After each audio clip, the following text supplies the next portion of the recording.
Dwayne, and obviously Kaylee. And so, Sandy, talk to us about tires. You did a very large study.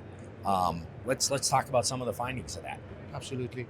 So, Tire Connect sanctioned a research for car dealers. We spent about 90 days and spoke to 200 car dealers.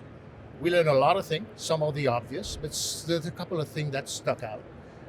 While tire remained in some perception as a low margin item, it provides improvement on RO, increase in ELR, and better menu penetration for those dealers. Mm-hmm. For the car dealers, when you're not selling tires, it's not just the tire. You're losing a lot of services that will improve absorption, right? So that's the challenge. What we found out that was kind of intriguing, while most car dealers have program in place to sell tires, some of them are not helping them and they're a little bit at a disadvantage. I'll give you an example. If the list price for a tire of a dealer is more expensive than the retail price of an independent, you're cooked. Yes. Customers is looking at it, right?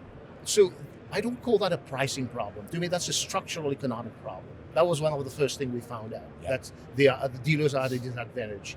The other thing that we found out was your advisors, they lack confidence because they already know that the tire is very expensive.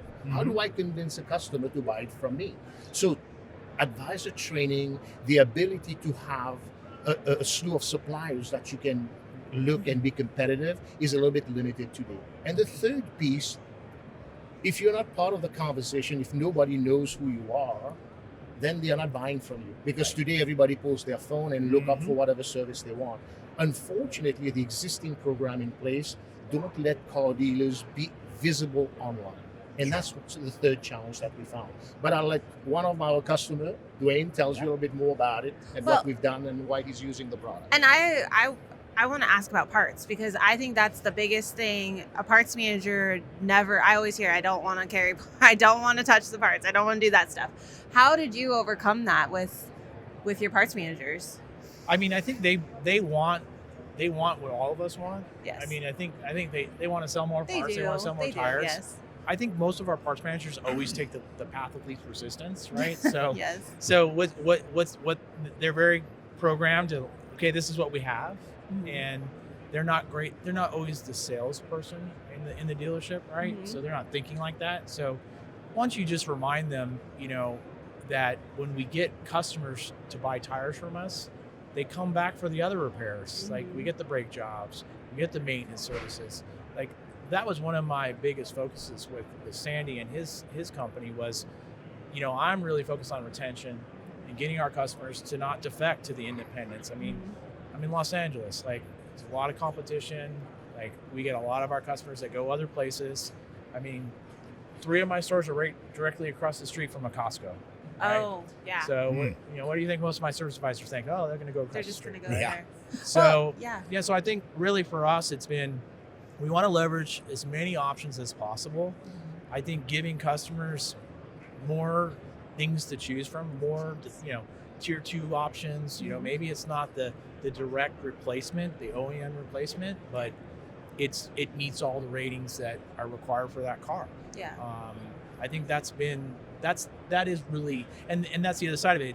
Currently, the way we do it is, if the price that we have in our current provider isn't acceptable to the customer, then it's a call to the back counter of the parts department. Hey, can you find some tires from somewhere else? And then we all know how that goes, right? Yeah, they get lost. It gets lost. It doesn't happen, or that tire's not available and it's going to take another day or 2 to get. Well, and you think about that whole process of the customer right there listening to that whole back and forth. Like that's another thing is how does this help with that process of, like, if you think about it, without something like this, someone calls or looks online for tires and the back and forth that happens. Oh, you got to talk to parts. Oh, and then they got to write it. And then, that is alleviated. It's alleviated. That's alleviated because now it's just, they can look it up themselves. Yeah. There's the option. This is what we have. Here's the price. And it's an easy transaction. I think most people know in the dealership world, if the easier you make things on your service advisors, the better results you they'll sell. get, right? They're the ones that are in front of the most customers every day, right? That's right. And they have to be bought in on wanting to sell tires and having a reason. And you made it key. It's easy. If it's easy for them, they're much more likely to do it. Make something harder on a service advisor, and it's going to get buried. Yeah, I mean, they'll and never look, do it. And we know that most service advisors are paid on commission and things like that, so Yep. they don't see a lot of value in their paycheck when they sell tires. So it's education for us. It's reminding them, like, this is a customer. This is a relationship business. Right. It's not like selling a car.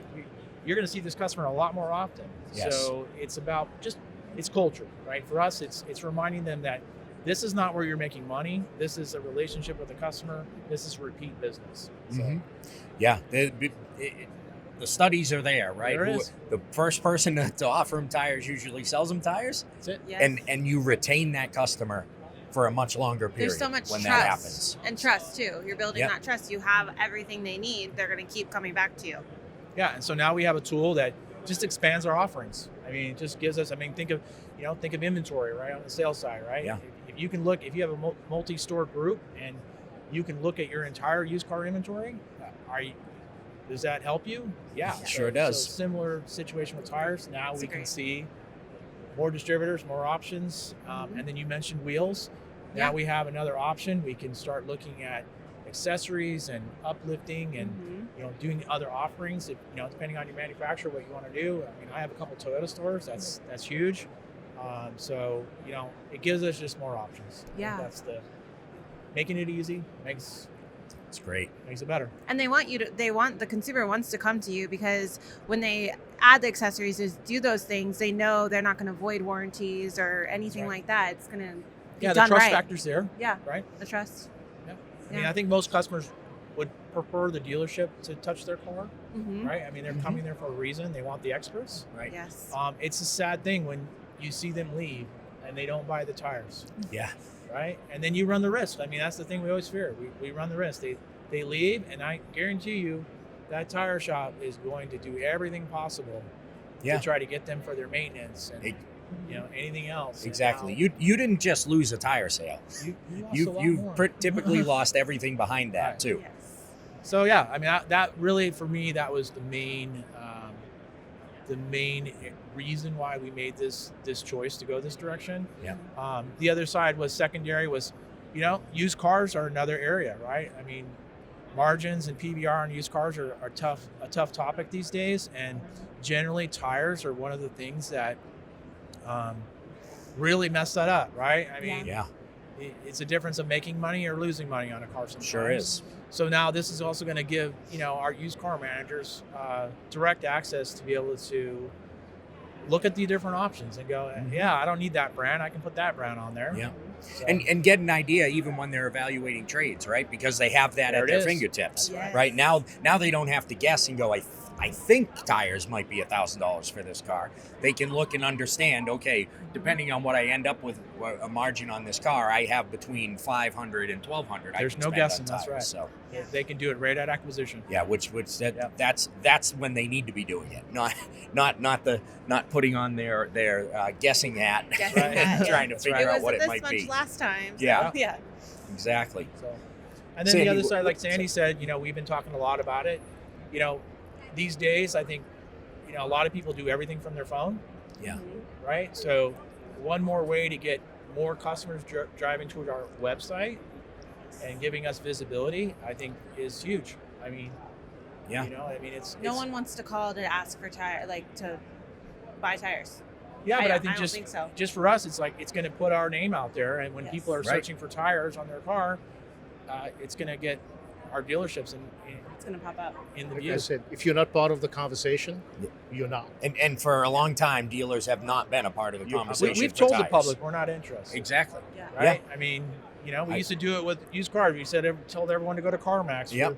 for their trade, right? Well, Wait, what I a was a- mistake I- that was. I was a service advisor back in the 90s, and we literally used to say, you need tires, you don't want to get them here. Just go down the street to the tire store and get them. Right. I look back now and I'm like, ooh, What did we crazy. do? Yeah. But that was totally accepted. Even Yeah. the dealer principal was on board with that. We It's don't the want way to it do was it always with done. There was no money in it. That's No. how we looked Yep. at it, Yeah. right? Yeah. low margin. Yeah. It wasn't it wasn't attractive at Yeah. all. It was short-sighted It is- of us. Yeah. Well, and it is more work, a little bit more work too, because tires, you have to rotate them a lot. They expire and you have to dock, Yeah, I mean, all that, right? You can keep them in your inventory for a year. I mean, I think all the distributors are very flexible with returns. I mean, Yeah. there's some discipline, I think, in the parts department. I think that's a pain point for most parts managers because Yes. it takes up space, Yeah. right? And money's Tires, tied up. tires are heavy. You got to, move them around. So you got waste tires. I mean, so there's a lot of things that go into it. But I think what we've done is we kind of put it in frame with all of our managers is, look, what do we want to accomplish? And what we want to accomplish is to get our customers to come back more often. Yep. Right. So, and we've all decided, and we all agree that tire sales is at the forefront. Like we have to be number one. So It's awesome. Yeah. Love it. All right, Sandy, final thoughts for everybody?